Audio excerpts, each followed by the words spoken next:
பேர்வழி ரகசியம் பார்க்கும் அனைத்து ஆன்மீக உறவுகளுக்கும் வணக்கம். இன்றைக்கி பல மனிதர்கள் அனைத்து சுதந்திரத்தையும் பெற்று போன சுதந்திரத்தோடு வாழ்கிறாங்க. சிலர் துன்பப்பட்டுக்கிட்டு இருக்காங்க, சிலர் அந்த துன்பத்திலேருந்து மீண்டும் வந்துடுறாங்க, சிலர் முன்னேறியும் இருக்காங்க.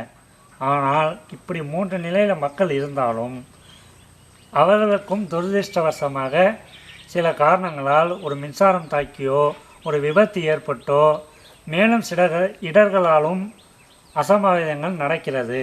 இந்த அகால மரணம் நமக்கு எதனால் ஏற்படுகிறதுன்னு தெரிஞ்சிக்க தான் நம்ம புகழேந்திக்கிட்ட வந்தோம். சொல்லுங்கள் புகழேந்தி. இந்த இப்போ நீங்கள் கேட்ட கேள்வியை பல ஆயிரம் ஆண்டுகளுக்கு முன்பாக, சில 100 ஆண்டுகளுக்கு முன்பாக நமது ஞானிகள், முக்கியமாக சிவவாக்கியர் என்ற ஒரு சித்தர் நம் மக்கள் மீது இந்த கேள்வியை எழுப்பியிருக்காரு. இப்ப நம்ம பொதுவா என்ன பண்ணுவோம், நம்ம வாழணும்னா ஒரு வீடு கட்டுவோம், ஒரு கதவு போடுவோம், அதெல்லாம் வாழணும்னு வச்சு நம்ம குடியிருப்போம், நம்ம அகால மரணம் வந்துடுது. சிவவாக்கியர் சித்தர் கேட்கிறார் நம்மகிட்ட ஒரு பாடல் மூலயமா, நீல வீடு கட்டுவீர், நெடுங்கதவை சாத்துவீர், வாழ வேண்டும் என்றிலோ மகிழ்ந்திருந்த மாந்தரே, காலன் ஓலை வந்த போது கைகலந்து நின்றிடும். அப்ப நீ பெரிய வீடு கட்டி கதவுலாம் போட்டு வாழணும் தானே நீங்க நினைக்கிறீங்க. உங்களுக்கு அந்த மரணம் வந்து எப்படி வருது, அகால மரணம் முக்கியமா எப்படி வருது நீங்க சிந்திக்கிறீங்களான்னு சொல்லி கேட்கிறாரு. சரிங்களா? அப்ப இந்த அகால மரணத்தை தடுக்கிறதுக்கு எதுவுமே வழி இல்லையா? அது இதை சொன்னா யாரும் கேட்க மாட்டாங்க ஞானவேல். நம்ம இதை சொல்லவே வேணாம், அப்படியே விட்டுலான்னு நினைக்கிறேன் நான். இல்லை சொல்லுங்க புகழேந்தி, கேட்போம். என்னதான் இதை சொன்னா ஏற்றுப்பாங்களா ஏற்றுக்கொள்ள மாட்டாங்களான்னு தெரியாது, இருந்தாலும் நம்ம சொல்லுவோம். சொல்லுங்க, நம்ம கடமை. அதாவது புலால் என்கிற மாமிச உணவு சாப்பிடுவதால் தான் அகால மரணம் ஏற்படுகிறது. இதை யாரா ஏத்துப்பாங்களா? யாரும் ஏத்துமா? புலால் உணவு சாப்பிட்டாதான் சத்துன்றாங்களே எல்லாருமே. மாமிசம் சாப்பிட்டாதான் சத்துன்றாங்களே, அதுக்கு தான் நான் சொன்னேன். சரி வேணாம் விட்டுடலான்னு சொன்னேன். எங்க கேட்குறீங்க நீங்க? கேட்கறது இப்ப அவசியம் வந்து இதை விலைக்கு சொல்லணும்னு வச்சுக்கிங்களா. இப்ப உலக பொதுமறை தந்த நம் தமிழ் பிதாமகம் திருவள்ளுவர் பெருந்தகை. ஆமா, அவர் ஏதாவது பொய்யா திருக்குறளை எழுதி வச்சிருப்பாங்கன்னு நீங்க நினைக்கிறீங்களா? அவர் ஏன் பொய் சொல்ல போறாரு? அவர் ஒருவேளை பொய் சொல்லியிருந்தா இத்தனை ஆண்டு காலம் அந்த திருக்குறள் இந்த மண்ணில் நிலைக்காது. ஆமா, அது சத்தியத்தின் நூல், அறத்தின் நூல். சரிங்களா? அப்ப திருவள்ளுவர் பொய் கூற மாட்டார். அந்த நூலில் சொல்லப்பட்ட செய்தி உண்மைன்னு நினைக்கிறீங்க? ஆமா, உண்மைதான். திருவள்ளுவர் சொல்றாங்க, அகால மரணம் எதனால் நமக்கு ஏற்படுகிறதுன்னு. கொல்லாமை மேற்கொண்டு ஒழுகுவான், வாழ்நாள் மேல் செல்லாது உயிர் உண்ணும் கூற்று. ஒருவன் தன்னுடைய வாழ்நாளில் எவன் கொல்லாமையை பின்பற்றுகின்றானோ அவன் வாழும் காலத்தில் அவன் உயிரை பிடிக்க கூற்றுவன் வரமாட்டான்னு சொல்லி திருவள்ளுவர் சொல்றாங்க. இத திருவள்ளுவர் மட்டும்தான் சொல்றாரா கேட்ட கிடையாது. நம்ம திருமூல பெருமான் அவர் சொல்றாங்க, பொல்லா புலாலை நுகரும் புலையரை எல்லோரும் காண இயமன் தன் செல்லாக நரகத்தில் மல்லாக்க தள்ளி முறிச்சு வைப்பாங்க சொல்லி பாடுறாரு பல இடத்துல. கொண்டிலார கொலை சொல்லி தீண்டினார், திண்டிலார தென சொல்லி தண்டித்தார், பன்றியாய் படியில் கிடந்து 7 நரகு ஊன்றுவார் அரண் மீது ஆணையே. இப்படி பல பாடல திருமூலர் பேசுறாங்க. நம்ம சமயக்குறவர்களில் 4வரில் ஒருவரான நம்ம திருநாவுக்கரசர் சொல்றாங்க, மலையார் மடந்ததை மனத்தன்ன வானோர் மகுடம் மன்னி நிலையாய் இருப்பன நின்றோர் மதிப்பன நீர் நிலத்து புலையாடு புன்மை தவிர்ப்பன அலையார் புனல் பொன்னி சூழ்ந்த ஐயாரின் அடித்தளம்னு சொல்றாங்க. இவரு மட்டும் தான் சொல்றாங்க கேட்டா, நம்மளுடைய தமிழ் ஞானிகள் முக்கியமா பத்திரகிரியா சொல்றாங்க, மண் உயிரை கொன்று தின்று உழலாமல் தன்னுயிர் போல் எண்ணி தவ முடிப்பது எக்காலம் சொல்றாங்க. நம் தாயுமான சுவாமிகள் கொல்லா விரதம் குவலயமெல்லாம் ஓங்க எல்லோருக்கும் சொல்வது என் இச்சை பராபரமே, கொல்லா விரதம் கொண்டோரே நல்லவர் மற்றோர் யாரோ அறியன் பராபரமேன்னு சொல்றாரு. அப்ப இவங்க எல்லாருமே சொன்னாங்க நம்ம கிட்ட வந்து இதெல்லாம் வேணாம்னு சொல்றாங்கன்னா இது எவ்வளவு பெரிய ஆபத்து மிக்க உணவா இருக்குன்னு நம்ம சிந்திச்சு பார்க்கணும். இப்ப இவங்கெல்லாம் சொல்லி நம்ம கேட்கணும் இல்லைங்களா? ஆமா, கண்டிப்பா கேட்கலாம். அப்ப இவங்க பொய் சொல்ல வேண்டிய அவசியம் கிடையாது. ஆனா சிலர் என்ன சொல்றாங்க, தங்களது மதத்துக்கும் சமயத்திற்கும் புலால் உணவு சம்மதம்னு சொல்லி வாதம் பண்றாங்க. அது எப்படி? அதாவது எந்த சமயம் எந்த மதம் புலாலை நீங்க ஆதரிச்சுன்னு சொல்றீங்க? அதாவது இந்து மதத்தில் தீபாவளி பொங்கல்னா மனிதர்கள் சாப்பிட்றோம். அப்புறம் கிறிஸ்மஸ்ல பிரியாணி பண்றாங்க, ரம்ஜான்ல இஸ்லாமியர்கள் பண்றாங்க. ஆமா, ரம்ஜான்ல இஸ்லாமியர் போறாங்க. இப்படி எல்லாரும் அதை பின்பற்றின்னு தானே இருக்காங்க. சரி, இப்ப இப்ப இஸ்லாம் மார்க்கத்தை பத்தி சொல்றீங்க. ஆமா. நபிகள் நாயகம் அவர்கள் மெக்காவில் யாரும் ரத்தம் சிந்தவோ, மரத்தை வெட்டவோ, உயிரை கொல்லவோ கூடாது என்று கட்டளையை பிறப்பித்தார். அவர் மெக்காவின் வெற்றியின் போது யாரையும் பழி தீர்க்கவும் இல்லை, பழி தீர்க்க அவர் அனுமதிக்கவும் இல்லை. மெக்காவை அவர் புனித நகரமாக அறிவித்தார். இப்படிப்பட்டவர் புலால் உணவை ஆதரிச்சுப்பாரு நாம நினைக்க கூடாது.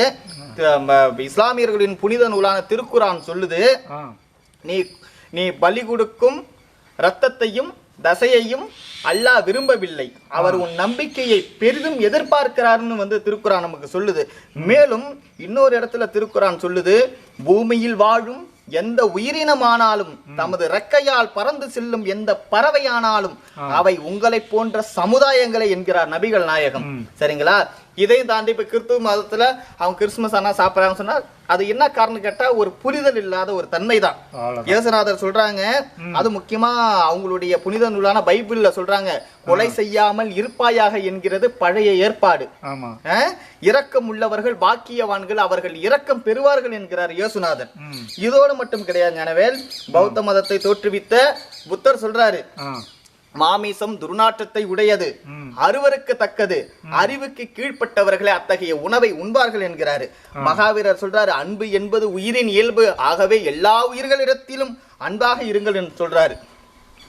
இதுல எந்த மதம் நீங்க புலால் ஆதரிச்சுன்னு சொல்றீங்க ஞானவேல்? அது ஒரு புரிதல் இல்லாத காரணம் தான். இப்ப சமய பெரியோர்களாக இருந்தவர்களும் இதை ஏற்கல. இப்ப சமயம் சொல்லுது, மதம் சொல்லுது, அந்த சமயத்திற்கும் அந்த மதத்திற்கும் பெரியோர்கள் எல்லாம் இருந்திருப்பாங்க இல்லைங்களா, அவர்களும் இந்த புலால் உணவை ஏற்றுக்கொண்டார்களா என்றால் சமய பெரியோர்களாக இருந்தவர்களும் இந்த புலால் உணவை ஏற்றுக்கொள்ளவில்லை. ஜீவகாருண்யம் உள்ளவர்களிடம் தெய்வங்களும் பணிந்து நிற்கும் என்கிறார் ஆதி சங்கரர். இல்லறத்தாருடைய கடமைகளாவன உயிர்களிடம் அன்பு செலுத்துவதுதான் என்கிறார் ராமகிருஷ்ண பரமஹம்சர். பிற உயிர்களுக்கு தீங்கு செய்பவர்கள் முதலில் தம் உயிர்களுக்கே தீங்கு செய்கிறார் என்கிறார் ரமண மகரிஷி.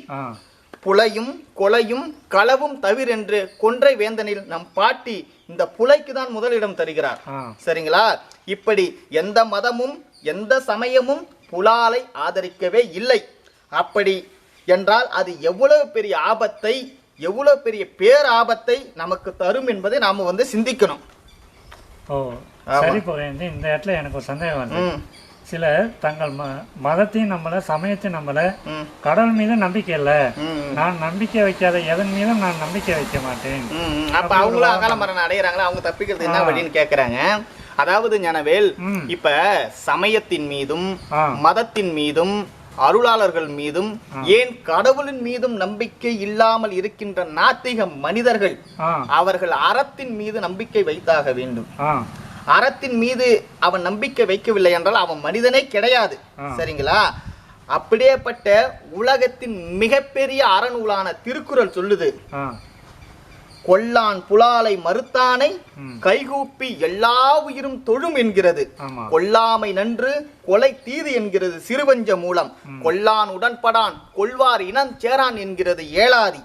உயிர்கள் ஓம்புமீன் ஊன் விழைந்து உண்ணன் மீன் என்கிறது வளையாபதி. கொன்று நுகரும் கொடுமையை உள் நினைந்து அன்றே ஒழிய விடுவானில் என்கிறது அறநெறிச்சாரம். ஊன் ஊன் துறமின் உயிர்கொலை நீங்குமின் என்கிறது சிலப்பதிகாரம். தன்னுயிர் தான் பறிந்து ஓம்புமாறு மண்ணுயிர் வைகளும் ஓம்பி என்கிறது சீவக சிந்தாமணி. இவ்வுலகின் எவ்வுயிரும் எம் உயிரின் நேர் என்கிறது யசோதர காவியம். விலங்கிருக்கும் புள்ளிருக்கும் காடே புலன்கெட்ட புல்லறிவாளன் வயிறு என்கிறது நாலடியார். இப்படி உலகில் தோன்றிய எந்த அறநூலும் புலாலை ஆதரிக்கவே இல்லை. ஒரே ஒரு அறநூலாவது இந்த புலாலை ஆதரிச்சு பேசிச்சுன்னா நம்ம ஏத்துக்கலாமே, நம்ம சாப்பிடலாமே.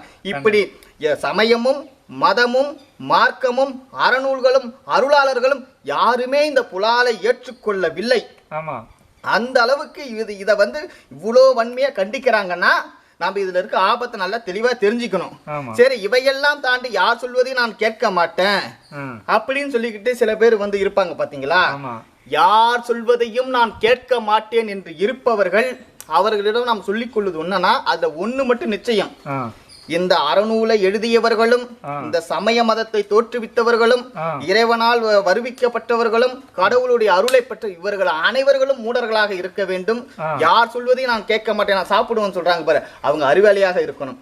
ஆனா நிச்சயம் யார் அறிவாளி யார் மூடர் என்பது நமக்கு நல்லா தெளிவா தெரியும். சரியா? சில பேர் அதையும் சொல்றாங்க, எதை சொன்னாலும் சரி நான் பிற உயிர்களை கொலை செய்து சாப்பிடுவதை நிறுத்த மாட்டேன். இந்த அறநூல் என்ன பண்ணிடும், இந்த அருளாளர்கள் என்ன பண்ணிடுவாங்க, இந்த சமய மதம் என்ன பண்ணிடும்னு கேட்டா, நீ சாப்பிடும் போது புலால் உணவை சாப்பிடும் போது இந்த அறநூல்கள் எச்சரிக்கை செய்யுமே தவிர ஒரு நாளும் நீ சாப்பிடுற தட்டுல வந்து உன் கையை பிடிக்காது. சரிங்களா? இதையெல்லாம் தாண்டி வந்து நமக்கு அகால மரணம் ஏற்படக்கூடாதுன்னா உலக பொதுமறையை தந்த நம் தமிழ் பிதாமகன் திருவள்ளுவ பெருந்தகையை சொல்வதை கேட்டால் இந்த அகால மரணத்தை நாம் தடுத்து கொள்ளலாம். இப்ப இதையெல்லாம் சொல்லி நம் வள்ளல் பெருமானை பத்தி நம்ம இந்த இடத்துல சொல்லவே இல்லை. அவரை பத்தி சொல்லணும் ஆரம்பிச்சா நம்மளால சொல்லியும் முடிக்க முடியாது. சரிங்களா?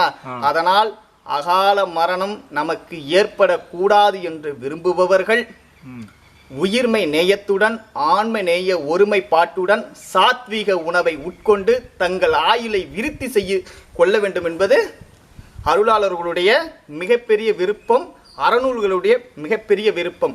அப்படி நாம் செய்ய தவறினால் நமக்கு மிகப்பெரிய ஆபத்து வரும். ஆனா சில பேர் கேட்பாங்க, ஞானவேல், மாமிசம் சாப்பிட்டு கொண்டு இருப்பவர்களும் கடைசி வரை வயதான காலம் வரைக்கும் மாமிசம் சாப்பிட்டுட்டு இறந்து போறாங்களே, இதுல எங்க அகால மரணம் வந்து வருது, நம்ம கண்ணால பாக்கணும் இல்லைன்னு கேக்குறாங்க. இது வந்து ஒரு நியாயமான கேள்விதான். இது எனக்கு இப்பவே தோன்றதுனால நான் சொல்றேன். பொதுவா வந்து இப்ப நான் இருக்குன்னு வச்சுக்க, இப்ப நீங்களும் இருக்கீங்க.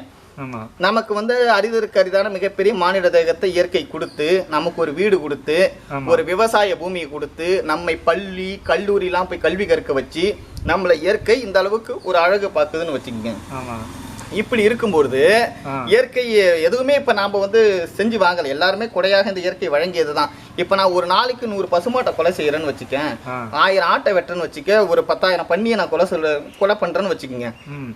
இப்ப நான் அதை கொலை பண்ணி மாமிச கடைகள் போட்டு நான் விருத்தி பண்ணிக்கிட்டு வரும்போது எனக்கு கொடுக்கப்பட்ட எனது வீடும் எனது விவசாய பூமியும் எனது கல்வியும் எனக்கு பறிக்கப்படுமான்னு கேட்டா பறிக்கப்படாது. ஏனென்றால் அவையெல்லாம் என்னுடைய புண்ணிய பலத்தால் விளைந்தது. அந்த புண்ணிய பலத்தை நான் அனுபவிக்கணும். அந்த புண்ணிய பலம் எப்பொழுது சூரியத்திற்கு வருகிறதோ இந்த வேலையை செய்து கொண்டிருக்கின்ற நான் அடுத்த கணம் இந்த பூமியில் இருக்க முடியாது.